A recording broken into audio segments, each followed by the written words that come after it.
Hello, my name is Casey Clark, and today I will be talking about a critical incident involving a 17-year-old named Chen Ida Ayash, and she passed away on August 3rd, 2011. She was hit by a car, and 10 days later, she passed away.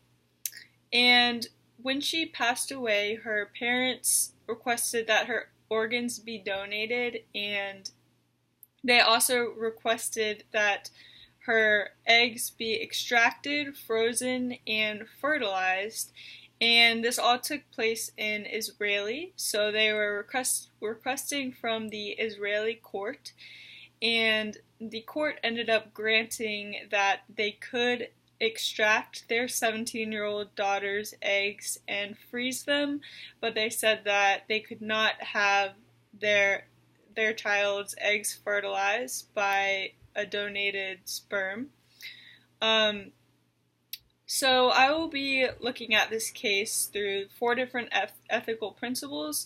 The first will be autonomy, which is the individual's, the one who's being affected. Is this a situation that they would want? So Chen was 17 years old, and there was no evidence that prior to her death she spoke about wanting a child or even wanting her eggs to be extracted if she were to pass away. So in this case, we cannot really say her autonomy was respected. It would be respected if she had voiced that she wanted a child, or for if given this situation that she would want her eggs to be extracted and a child made. But it should also be considered if that her eggs were fertilized, who would be taking care of the child. So these are all things in order to have the autonomy of Chen respected. This would have had to been asked to her while she was still alive.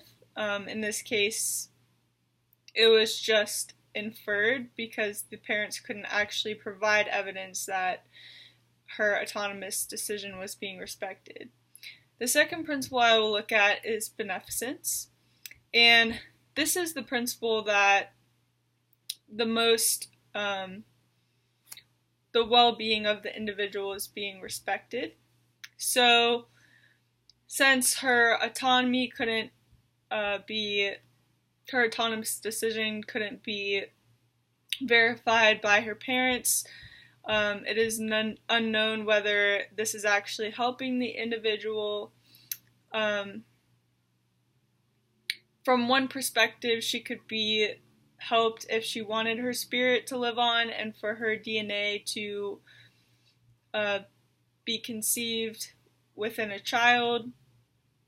In this case, the parents' beneficence would be high because they're the ones being helped in the case. Their wishes are being satisfied, therefore they're being helped. The next principle I will look at is non-maleficence. And this refers to avoiding doing harm. So this could potentially be impacted if she did not want her eggs removed by the outcome of the case was removing the eggs. So this is obviously an intervention here, and non-maleficence deals with just avoiding doing harm. So the non-maleficence in this case is low, and it could have potentially been disrespected. And the fourth ethical principle I will look at is justice. And there's no evidence in this case that Chen or her family were discriminated against or discriminated for in favor of. So therefore, that justice is maintained in this case. So the place this incident happened at was at Kfar Saver Meir's Hospital in Israel. And the Israeli court was the main stakeholder, as well as Chen's parents, and the hospital in which her eggs were extracted at, as well as the doctors and healthcare providers involved here. Also, her relatives and extended family could be involved, because if they did not agree with the parents' decision, this could cause strife within the family.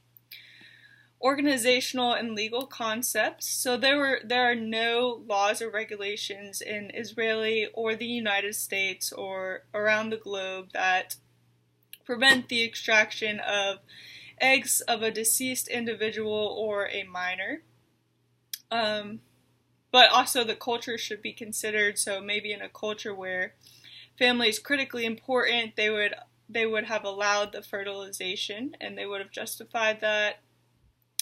But also the line of authority within the hospital, and if they want to extract the eggs, and an ethics-based, the profession-based ethics committee should be looked at in this case as well.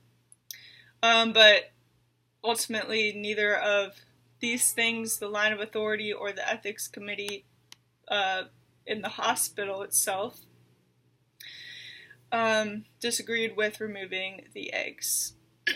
So one alternative for this case is that the fertilization of Chen's eggs are permitted. And the pros of this would be that the parents their wish is satisfied. Her spirit and her DNA can kind of be conceived and live on. But there is a major con of potentially disrespecting Chen's autonomy, as well as the hospital's reputation could decrease if the majority of the public disagrees with the decision to extract her eggs when she did not give consent to this. And also, the child extract and fertilize them if she did not give consent to this. And the child would have never met her biological mother, which is something to consider as well. Another alternative is that the eggs are not extracted.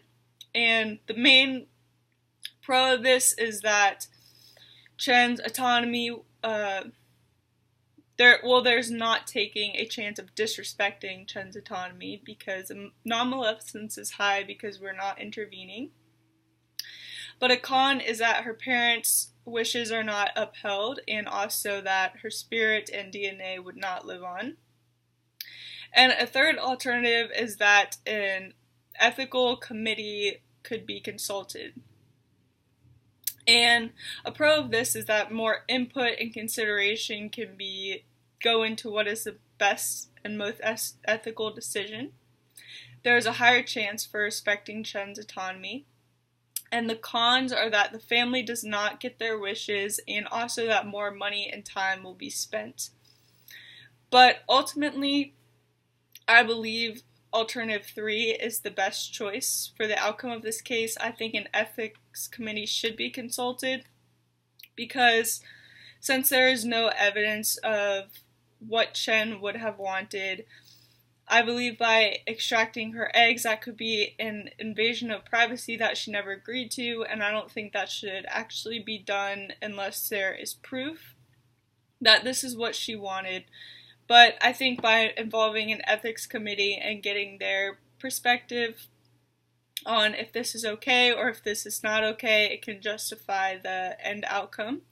And if they say that it can be extracted, then there is just more justification of doing this. And if they say the egg should not be extracted, then Chen's autonomy and her will be respected. There's no chance of disrespecting her autonomy, and also the non-maleficence will increase because we're not intervening and causing any potential harm. Thank you for your time.